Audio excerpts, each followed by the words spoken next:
우리 옆에 있는 지체들 함께 인사하겠습니다. 평안하십시오. 평안하십시오. 3일 전에 미국 미시시피주 농촌에서 총기 난사 사건이 있었다고 합니다. 어린이를 포함한 6명이 사망하였던 그런 사고가 일어났습니다.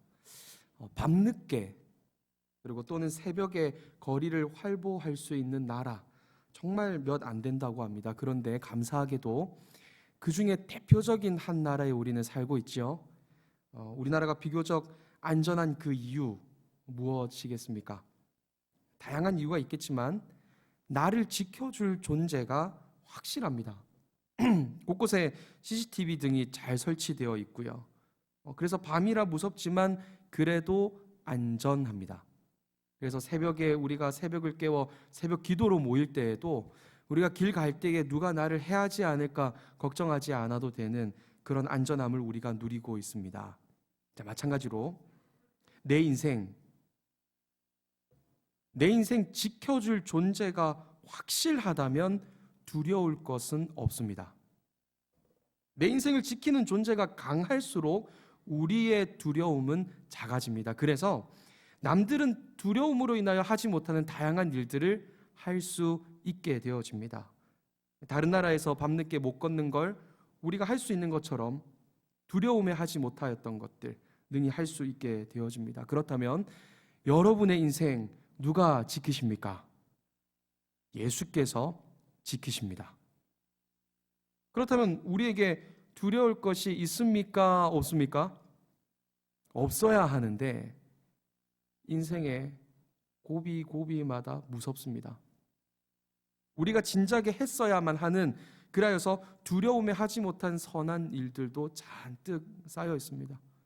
재정적인 두려움, 건강의 두려움, 여러 많은 불이익을 당할 것에 대한 두려움으로 인하여 주저하였던 우리의 선한 일들. 세상살이 가운데 자꾸만 옛사람으로 회개하려는 우리의 본성 때문에 우리는 또다시 이 시간 설득당해야 합니다. 또 복음 들어야 합니다. 그렇게 그리스도를 먹어야 우리는 우리의 마음 가운데 두려움을 없애고 살게 되어집니다. 그래서 오늘 설교는 간단합니다. 예수님의 위대하심에 안도하시길 바랍니다. 예수님의 변함없는 사랑에 감격하시길 바랍니다. 그래서 두려움을 벗은 우리가 이제는 무엇을 해야 하는가? 그렇게 차례대로 우리가 함께 살펴보도록 하겠습니다. 첫째로, 예수님은 우리의 평화가 되십니다. 그가 우리를 지키십니다. 너무나 확실히 지키십니다. 그래서 예수님은 우리의 목자로 소개되고 있습니다. 4절입니다. 그가 여호와의 능력과 그의 하나님 여호와의 이름의 위엄을 의지하고 서서 목축하니 그들이 거주할 것이라. 이제 베들레헴 에브라다에 태어날 바로 우리의 메시아, 우리의 참 목자, 그 이야기를 하고 있는 것이 바로 이 미가 5장입니다. 그가 무엇을 합니까? 4절에서 서서 목축하니 라고 합니다. 여기에서 목축하다, 이 단어는 양을 치다라는 말로도 번역되지만 많은 경우에 먹이다라는 말로 번역됩니다. 미가 7장 14절입니다. 주의 기업의 양떼를 먹이시되 그들을 옛날같이 바산과 길르앗에서 먹이시옵소서. 목자가 그 양떼를 먹이기 위해 이끌지요. 여러분, 우리에게는 목자가 계십니다. 우리를 먹이시는 분이 계십니다. 그런데 이 목자께서 무엇을 우리에게 먹이시는 것입니까? 우리에게 무엇 먹이시는 것일까요? 참 목자는 자신의 살과 자신의 피를 먹입니다. 잔인한가요? 요한복음 6장 51절입니다. 요건 한번 같이 한번 읽어보겠습니다. 시작. 나는 하늘에서 내려온 살아있는 떡이니 사람이 이 떡을 먹으면 영생하리라. 내가 줄 떡은 곧 세상의 생명을 위한 내 살이니라 하시니라. 예수님이 우리의 떡이십니다. 그래서 이 예수님이 태어나신 곳의 이름 우리 무엇이라 했습니까? 2절입니다. 베들레헴 에브라다야. 너는 유다 족속 중에 작을지라도 이스라엘을 다스릴 자가 내게서 내게로 나올 것이라. 첫째는 베들레헴, 뜻은 떡의 집입니다. 떡의 집, 이곳에서 떡을 생산합니다. 그래서 주께서 우리의 떡 대신 그가 태어나는 곳으로 고르신 곳 바로 베들레헴입니다. 둘째, 이 지명을 에브라다라고 부릅니다. 많은 열매라는 의미를 가지고 있습니다. 이제 이스라엘을 다스릴 왕이 오시는데 그 왕은 너희를 먹는 왕이 아니라 자신을 떡으로 주는 왕이라 이렇게 소개하고 있는 것입니다. 왜냐하면요, 지금 미가 5장 이전에 등장하는 모든 이스라엘의 통치자들의 공통점이 있었습니다. 바로 백성을 먹는 자들이었습니다. 그래서 심지어 자기 백성을 도축하는 자로다, 이게 바로 이스라엘 지도자들을 향한 하나님의 평가이셨습니다. 그런데 이제 우리에게 오신 참 왕께서는 백성을 먹이 삼는 것이 아니라 자신을 먹이로 내어주시는 왕, 그 참 왕이 오시기에 베들레헴에서 태어나셨다, 이 말을 지금 하고 있는 것입니다. 이 자신을 주는 왕, 자신을 떡으로 양식으로 주는 왕, 이것이 어떤 의미이겠습니까? 자신을 산산조각 내고 우리와 완전히 연합하시겠다는 말씀입니다. 사실 여러분, 목자는 양과 떨어질 수 있습니다. 그래서 99마리 양 비유에서도 이 멋진 목자가 이들을 침에도 불구하고 한 마리가 떠나버립니다. 그렇게 목자와 양이 분리될 수 있고 떨어질 수 있는데, 이제는 목자가 다시는 이 양과 자신이 떨어지지 아니하도록, 분리되지 아니하도록, 빼앗기지 아니하도록 그 양의 먹이가 되신다라는 것입니다. 누가복음 22장입니다. 또 떡을 가져 감사기도 하시고 떼어 그들에게 주시며 이르시되 이것은 너희를 위하여 주는 내 몸이라. 너희가 이를 행하여 나를 기념하라 하시고 저녁 먹은 후에 잔도 그와 같이 하여 이르시되 이 잔은 내 피로 세우는 새 언약이니 곧 너희를 위하여 붓는 것이라. 어떤 사건 직전입니까? 십자가 사건입니다. 떡을 떼시고는 이게 내 몸이다 하십니다. 그런데 여러분, 그 떡을 받아서 제자들이 무엇하였습니까? 그 떡을 받아서 입에 넣어 씹습니다. 내 입에 넣어 갈갈이 산산조각 내어버리는 것입니다. 그리고 이것이야말로 바로 십자가의 자리라고 예수님이 설명하시기 위해 자신의 떡, 자신의 피 내어주시는 것입니다. 떡을 산산조각 내는 자, 그건 떡을 먹는 자뿐입니다. 누가 예수님을 십자가에 못 박았습니까? 유대인도 마귀도 아닌 바로 우리입니다. 내 죄가 그를 십자가에서 죽였습니다. 그래서 진짜 성도는 십자가의 그리스도를 죽게 만든 것이 자신임을 알고 가슴치는 자들입니다. 그리고 그렇게 내가 죽인 예수, 내 죄가 못 받게 만든 그 예수를 끝까지 붙들게 되는 자들, 그들이 바로 성도입니다. 내가 씹어, 내가 그를 산산조각 내었다. 이것이 성도의 고백입니다.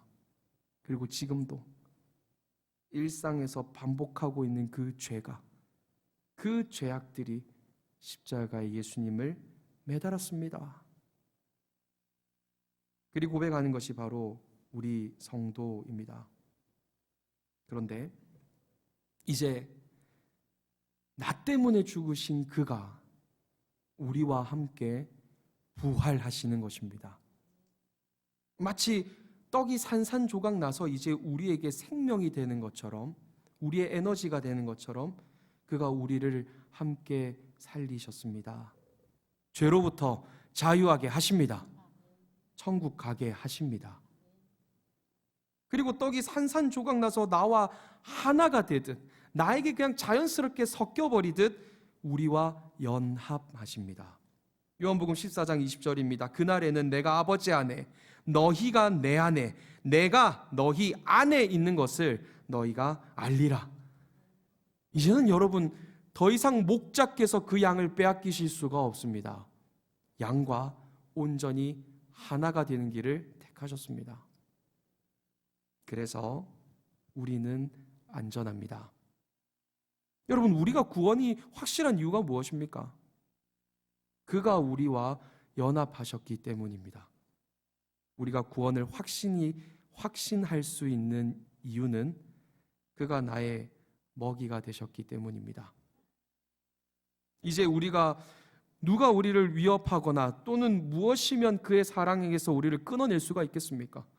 우리와 하나가 되신다 하신 그 주님에게서 말입니까? 그래서 여러분, 저와 여러분을 지키시는 예수님, 우리의 양식이 되시기까지 우리를 지키시는 분이십니다. 두려워하지 마십시오. 주님 품 안에서 여러분은 안전합니다. 우리 옆사람과 이제 이렇게 한번 인사하고요, 이 다음을 넘어가 보도록 하겠습니다. 그렇게 바라보시면서 이제 안 쫄제 안 하실 건가요? 한 번 더요. 이제 안 쫄제. 그럼 여러분, 이제 두려움에서 벗어난 자들이 무엇을 하겠습니까? 이전에는 두려움 때문에 하지 못하였던 그 일들을 비로소 하게 되어지지요. 마치 두려움에 늦은 시간 집 밖에 못 나가던 자들이 안전함에 이제 당당히 집에서 나왔습니다. 이제 무엇을 합니까? 이것도 여러분들이 다 아시는 내용입니다. 바로 주를 위해 삽니다. 오늘 보면 7절이 우리의 역할을 잘 보여주고 있습니다. 7절입니다. 야곱의 남은 자는 많은 백성 가운데 있으리니 그들은 여호와께로부터 내리는 이슬 같고 풀 위에 내리는 단비 같아서 사람을 기다리지 아니하며 인생을 기다리지 아니할 것이며. 먼저 교회는 생명이고 소망입니다. 우리는 세상의 소망입니다. 우리는 세상의 빛입니다. 그래서 오늘 본문 7절은 성도는 이슬 같다, 단비 같다, 그렇게 소개하고 있습니다. 이슬이라고 하니까 여러분 그냥 에게 고작 이슬이야 싶지 않으십니까? 그런데 이스라엘은 비가 자주 오는 땅이 아니었습니다. 그래서 1년 중 무려 200일 정도의 이슬은 농경에 물을 공급해 줄 정도로 대단히 많이 맺히게 되어집니다. 즉 여기서 말하는 이슬은 이들의 농경과 이들의 살림을 살려내는, 즉 생명입니다. 단비도 마찬가지입니다. 농사를 결정짓는 그 이른 비와 늦은 비, 그래서 달고 달기에 단비라고 부릅니다. 마찬가지로 생명입니다. 그래서 오늘 본문이 묘사하는 것은 그것입니다. 목자께서 치시는 그 양들이 비로소 세상의 생명이 되더라. 목자께서 자신을 양식으로 준 바로 그들이 이 세상의 소망이 되더라. 이야기를 지금 미가가 하고 싶은 것입니다. 그럼 여러분, 우리는 어떤 측면에서 생명일까요? 사실 세상의 생명이라고 하는데 잘 안 와닿지 않습니까? 세상은 우리 없이도 참 잘 돌아가는 것만 같고 우리 없이도 그냥 잘 흘러가는 것만 같습니다. 그런데 왜 우리가 세상의 생명입니까? 생명을 전달하는 통로로서 우리는 생명입니다. 여러분 질문 드리겠습니다. 우리가 기도를 안 하면 하나님께서 일하실까요? 안 하실까요? 여러분 우리가 기도를 멈춰버렸습니다. 나 기도 안 해. 기도를 멈춘다면 하나님께서 일을 하실까요? 안 하실까요? 에스겔 36장 36절입니다. 너희 사방에 남은 이방 사람이 나 여호와가 무너진 곳을 건축하며 황폐한 자리에 심은 줄을 알리라. 나 여호와가 말하느니라 이루리라. 주 여호와께서 이같이 말씀하셨느니라. 여호와가 말하였으니 이루리라. 이루어진다 하십니다. 그런데 37절 곧이어 이렇게 약속하십니다. 그래도 이스라엘 족속이 이같이 자기들에게 이루어 주기를 내게 구하여야 할지라. 내가 그들의 수요를 양떼같이 많아지게 하되.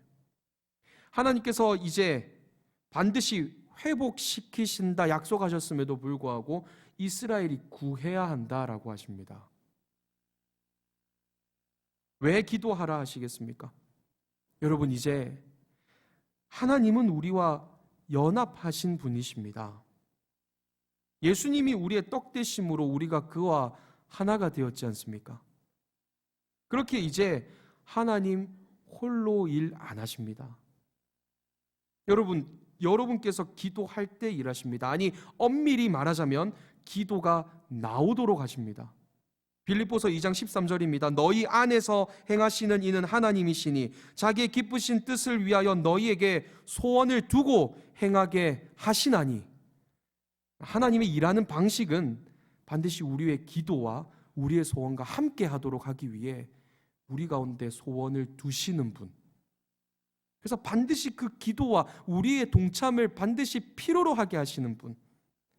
그래서 여러분, 극단적으로 여러분이 입을 닫아버리면 금정구의 구원은 더 이상 없습니다. 여러분이 그 정도의 자리에 올라오셨단 말입니다. 그래서 여러분 보고 천국 열쇠 가진 자라고 예수님 말씀하십니다. 마태복음 16장 19절입니다. 내가 천국 열쇠를 내게 주리니 내가 땅에서 무엇이든지 매면 하늘에서도 매일 것이요 내가 땅에서 무엇이든지 풀면 하늘에서도 풀리리라 하시고, 여러분이 잠그면 그 누구도 구원 못 받는다라고 하십니다. 그러나 여러분이 열면, 여러분이 전하면 그 전함은 얼마나 약한지 미련한지 다 필요 없습니다. 전도에 미련한 것으로 믿는 자들을 구원하십니다. 그래서 우리의 탁월함을 바란 적이 없지 않으십니까? 초대교회 7 집사를 뽑을 때에도 무엇을 봤습니까? 분명 회개 업무와 묻 교회 일을 다루어야 함에도 불구하고 그들에게 보았던 것은 학벌이 아니었습니다. 그들에게 믿음과 성령의 충만함, 요것만 봤습니다. 이제 우리가 입을 열어 동참하기만 하면, 그래서 하나님 일에 함께 동참하기만 하면 주 하나님께서 우리와 함께 일하십니다. 그래서 여러분, 우리가 이 땅의 생명입니다. 우리가 이 땅의 소망입니다.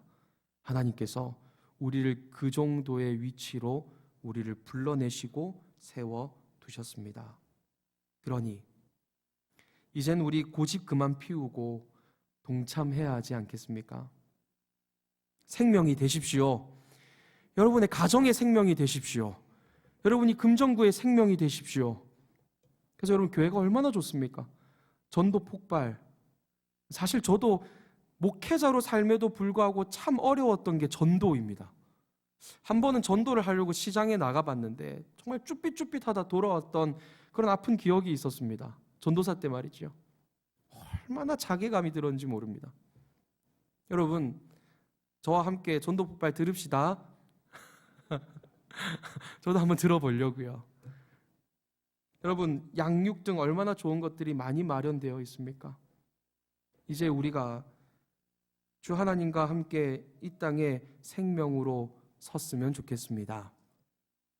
말씀을 마무리합니다. 아직도 두려운 분이 계십니까? 여러분, 우리는 죽어봤자 천국입니다. 우리 주님이 우리 못 떨궈내십니다. 분리를 못 하신다니까요. 심지어 내가 확신하지 못할 때에도 나는 믿음으로 구원받습니다. 내 신랑이 나와 하나 되시기 위해 갈갈이 찢겨지셨지 않습니까? 이제 두려움을 벗은 분들이 계십니까? 두려움에 하지 못하였던 일들을 이제 행하십시오. 재정적인 두려움에 하지 못하였던 선한 일들, 건강의 두려움 때문에 하지 못하였던 섬김들, 비난이 두려워서 하지 못하였던 여러 많은 주를 위한 전도와 많은 사역들, 우리 입 열 때까지 일하지 않으십니다. 지금 이 시간 하나님께서 우리를 설득하시는 시간입니다. 나와 함께 입을 열자. 나와 함께 하자. 그 사랑의 음성 들으시고 동참하시는 저와 여러분 되기를 간절히 소망합니다.